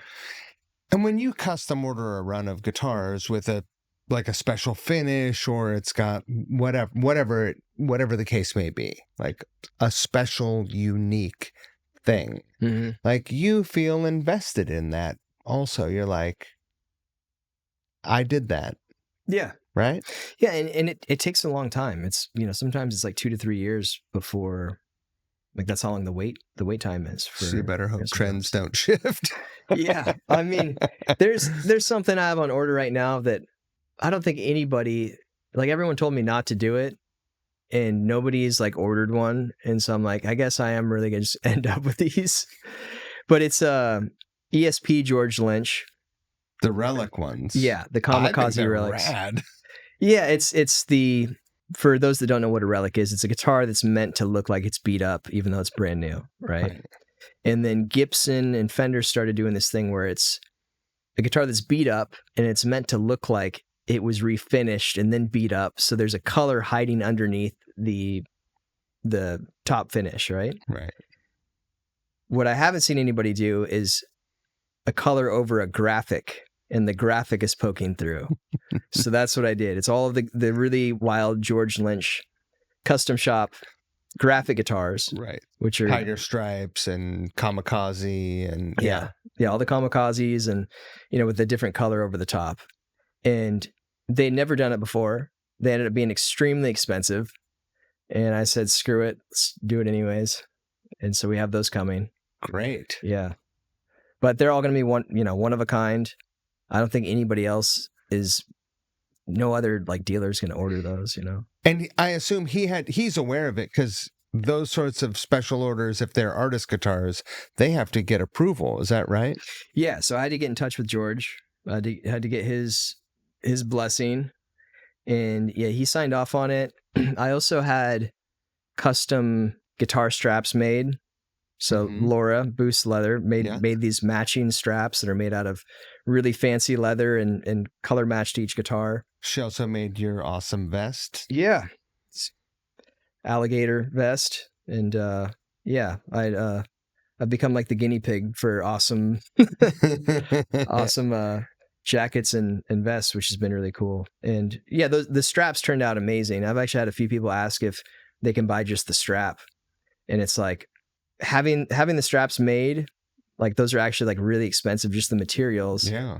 And then I shipped them to George to get them signed, and he stopped responding to me. And he had them. He had them for a while, and I eventually was able to get in touch with him and have him send them back. But I don't know if I should say this or not. Well, whatever. We ran into him at a guitar show, and he was like, "Yeah, you guys sent me these straps, and I didn't know what they were for, and I'd given them away, so I had to go to the store and buy the same straps and send them to you guys." And it's like, no, that never happened, dude. Like these are one of a kind, blatantly obvious. It's like a bunch of different animal. Right. He might have, like, I imagine a fella like him gets a lot of stuff sent to him, so he might have given some straps away, but it would have been a travesty if he gave one of those straps away. Yeah, because those are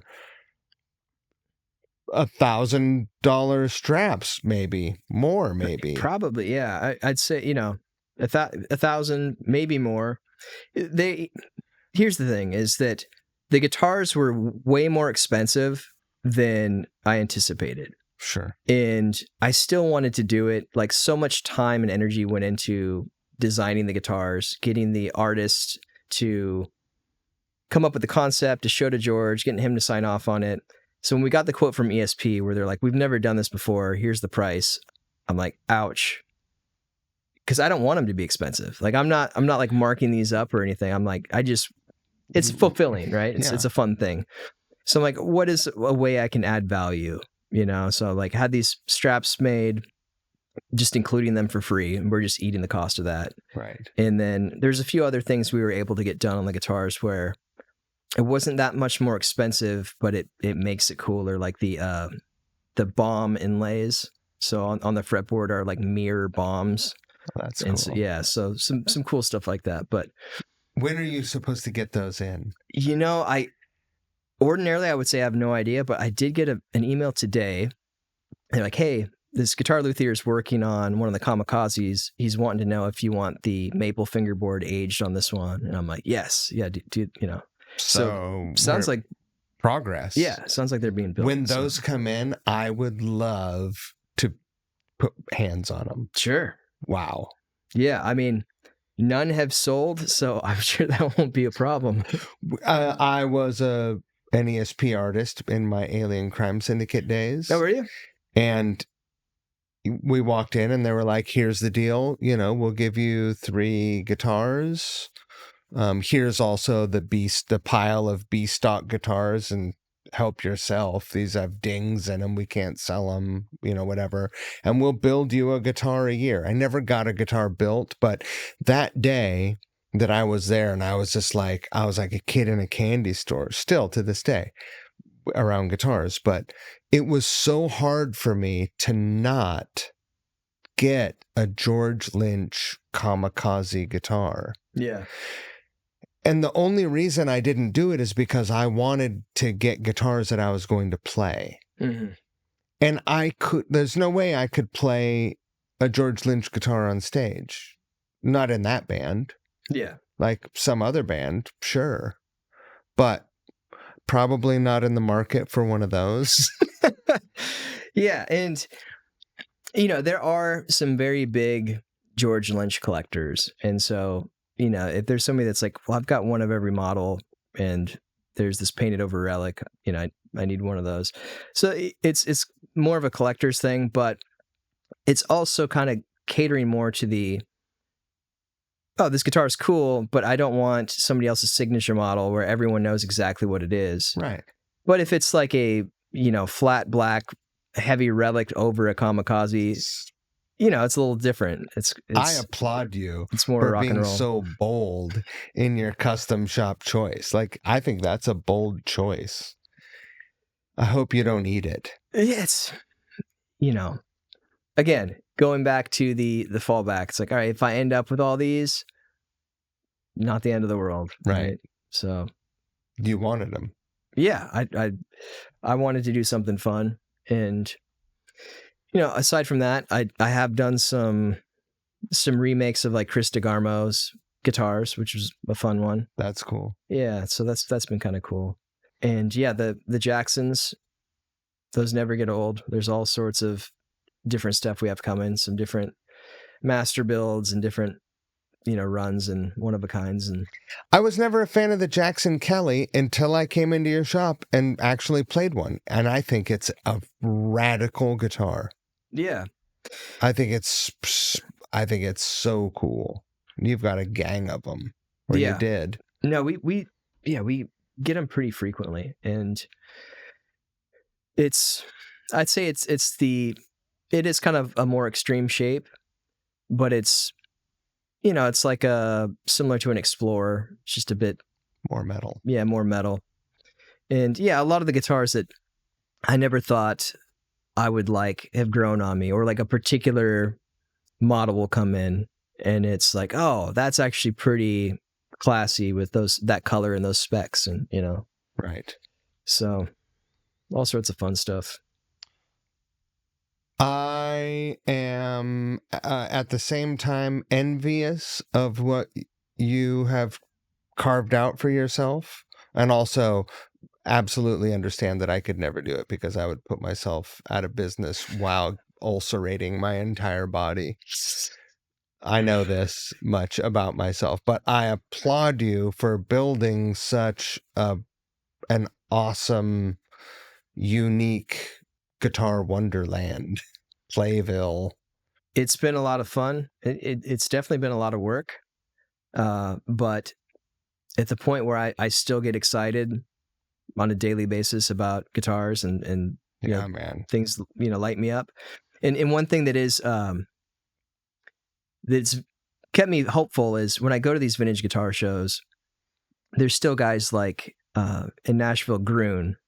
Now, for those that don't know, Groon is literally writes the book on guitar values, Groon's Guide to Vintage Guitars, right?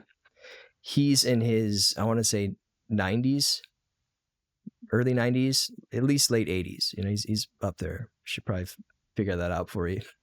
But since I don't want to offend him, but anyways, he's up there in age. And the last guitar show, he saw something. It was like an early 1900s like mandolin harp thing, and the lights go off in his eyes and he gets super excited and he's got a huge smile on his face. And it's like, see, it's something that I plan on doing forever. It's something that I just really enjoy it. I enjoy the community. I enjoy helping people find their dream guitar.